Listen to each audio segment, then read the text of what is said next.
మన Chiranjeevi vascular and multi speciality hospital దేశంలోనే best vascular and endovascular facilities and all multi speciality care. Suman TV ప్రేక్షకులకు నమస్కారం. July 21 నుంచి 31వ తారీఖు వరకు కన్యా రాశి వారికి ఎలా ఉండబోతుంది రాశి వివరణ, పాటించాల్సిన పరిహారాల గురించి తెలియజేయడానికి ప్రస్తుతం మనతో పాటు ఉన్నారు ఆస్ట్రో యోగం నిర్వాహకులు, ప్రముఖ జ్యోతిషులు బ్రహ్మశ్రీ నందిబట్ల శ్రీహరి శర్మ గురుగారు. వారితో మాట్లాడదాం.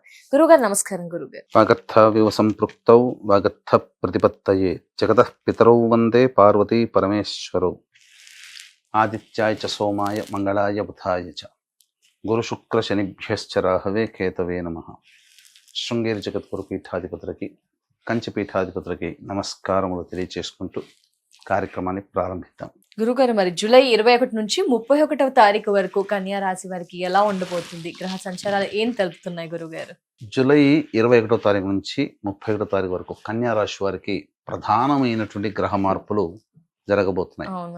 శని మీన రాశిలోనే వక్రీకరించి స్థితి పొంది ఉన్నటువంటి కారణం చేత ప్రధానంగా సామర్థ్యానికి మించి పనిచేయాల్సినటువంటి పరిస్థితిని సూచిస్తున్నాయి.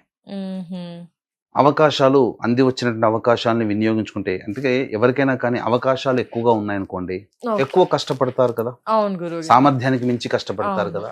దీన్ని మనం ఇలా అర్థం చేసుకోవాలి. కాబట్టి దైవానుగ్రహాన్ని పొందే ప్రయత్నం నిరంతరం చేసుకుంటే చాలా మంచిదని చెప్పవచ్చు. ఇక్కడ చాలా గ్రహాలు అనుకూలంగా ఉన్నాయమ్మా. గురువు చాలా అనుకూలంగా ఉన్నాడు, రవి అనుకూలంగా ఉన్నాడు, శుక్రుడు అనుకూలంగా ఉన్నాడు, బుధుడు అనుకూలంగా ఉన్నాడు, రాహు అనుకూలంగా ఉన్నాడు. ఇటు శని వక్రీకరించినప్పటికీ కూడా కుంభ ఫలితాలను ఇవ్వడానికి రెడీగా ఉన్నాడు. కాబట్టి ఏదో ఒక గొప్ప మంచి మార్పే ఈ కన్యా రాశి వారికి జరగబోతుంది. గురుడు మారాడు, అక్టోబర్ 31వ తారీఖు వరకు బాగుంటుంది. ఇటు శని మారుతున్నాడు, ఇంకా చాలా బలమైనటువంటి స్థితిగతులు కలుగుతున్నాయి. కాబట్టి అంత ఆషామాషిగా తీసుకోదలిచినటువంటి జాతకం కాదు ఈ యొక్క కన్యా రాశి వారికి.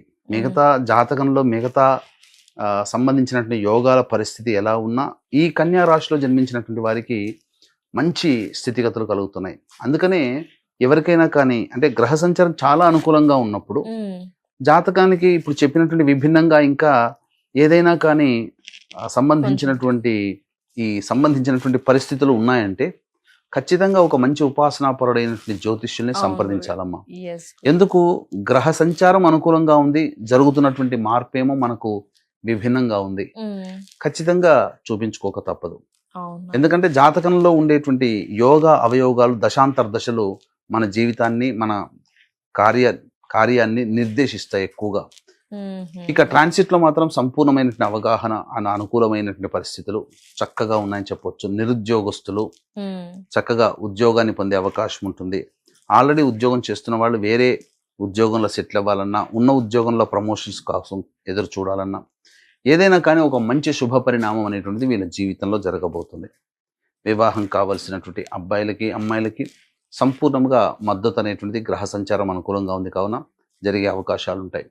ఇక అన్నిటికంటే ముఖ్యంగా వైభవోపేతమైనటువంటి జీవితాన్ని గడపడానికి విలువైన దుస్తులు, ఆభరణాలు కొనుగోలు చేసే అవకాశం ఉంటుంది. ప్రేమికుల మధ్య, దంపతుల మధ్య ఉన్నటువంటి పొరపచ్చాలు తొలగిపోయి కలిసిమెలిసి ఆనందంగా ముందుకు సాగడానికి పరిస్థితులు అనుకూలిస్తాయని చెప్పవచ్చు.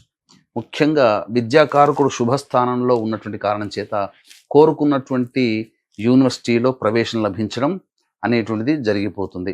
దైవానుగ్రహం కూడా చాలా చక్కగా ఉంది. ఇక ప్రధానంగా చూసుకున్నట్లయితే ఇన్వెస్ట్మెంట్స్ పరంగా ఎవరైతే ఫినాన్స్లో కానీ, స్టాక్స్లో కానీ ఇలా ఇన్వెస్ట్మెంట్స్ పరంగా ఆలోచిస్తూ ఉంటారో అటువంటి వాళ్ళకందరికీ కూడా చాలా శుభ పరిణామం అనే చెప్పవచ్చు. ఎందుకనంటే తలచినటువంటి పనులన్నీ కూడాను చకచక ఆమోదయోగ్యంగా ఉంటాయి. కాకపోతే 21, 22వ తారీఖులు మాత్రం ఈ కన్యా రాశిలో జన్మించినటువంటి వాళ్ళు పెట్టుబడులకి మాత్రం కాస్త జాగ్రత్తలు పాటించాలి. 23వ తారీఖు నుంచి అన్ని విధాలుగా అనుకూలంగా ఉంటుందని చెప్పొచ్చు. వ్యాపార అభివృద్ధి ఉంటుంది. అలాగే చూసుకున్నట్లయితే వృత్తిలో రాణింపు అనేటువంటిది ఉంటుంది. ఇక్కడ ఇబ్బంది పెట్టేటువంటి గ్రహం ఏదైనా ఉంది అని అంటే ఆ కుజగ్రహము, కేతువు. అంటే రాహువు చెప్పి చేస్తాడు, కేతువు చెప్పకుండా చేస్తాడు.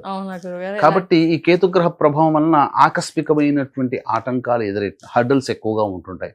కాబట్టి దైవానుగ్రహాన్ని పొందే ప్రయత్నం నిరంతరం చేస్తూ ఉన్నట్లయితే ఈ యొక్క కేతుగ్రహ దోషం కూడా తొలగిపోయి అన్ని ఎక్కువగా మేజర్ ప్లానెట్స్ ఈ యొక్క సంబంధించినటువంటి కన్యా రాశి వారికి చాలా అనుకూలంగా ఉంది అని చెప్పవచ్చు.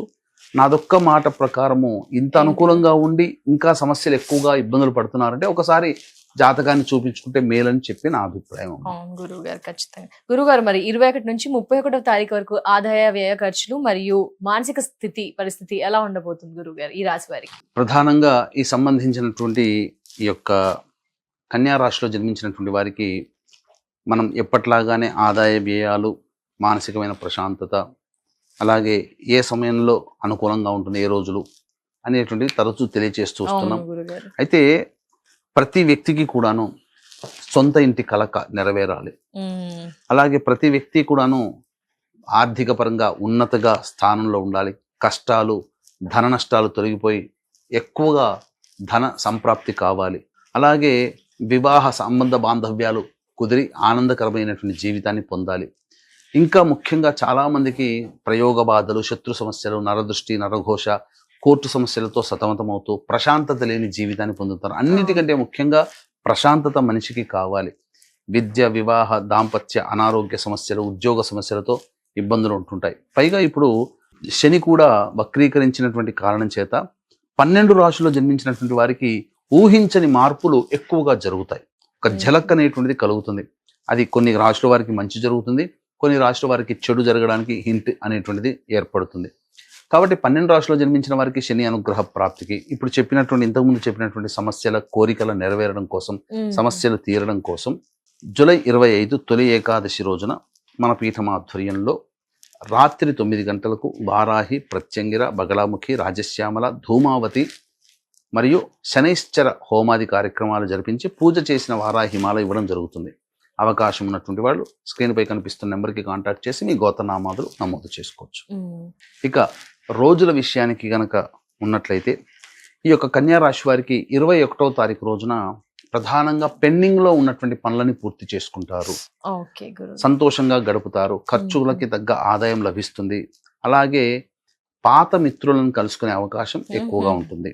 22, 23 తారీఖుల్లో కుటుంబ సభ్యులతో వాగ్వివాదాలు ఎదురవుతాయి. ఖర్చులు అధికంగా ఉంటాయి. ఏ పని చేయాలన్న ఆసక్తి ఉండదు. మనస్సు ప్రశాంతంగా ఉండదు. కాబట్టి జాగ్రత్తగా కుటుంబ సభ్యులతో మెలగాలి. వాక్కుని అదుపులో పెట్టుకోవాలి. 24, 25, 26 ఈ తేదీలలో సోదర సోదరీమణులు, నమ్మకస్తులు, పరిచయస్తుల సహాయ సహకారాలతో పనులను చక్కబెట్టుకోవడం, ఖర్చుకు మించిన ఆదాయాలు లభించడం అన్ని విధాలుగా యోగదాయకంగా ఉంటుంది. అలాగే ఈ సంబంధించినటువంటి ధనపరంగా అన్ని సమస్యలు తీరుతాయి. రాణి బాకీలు వసూలవుతాయి. సంతోషంగా గడుపుతారని చెప్పవచ్చు.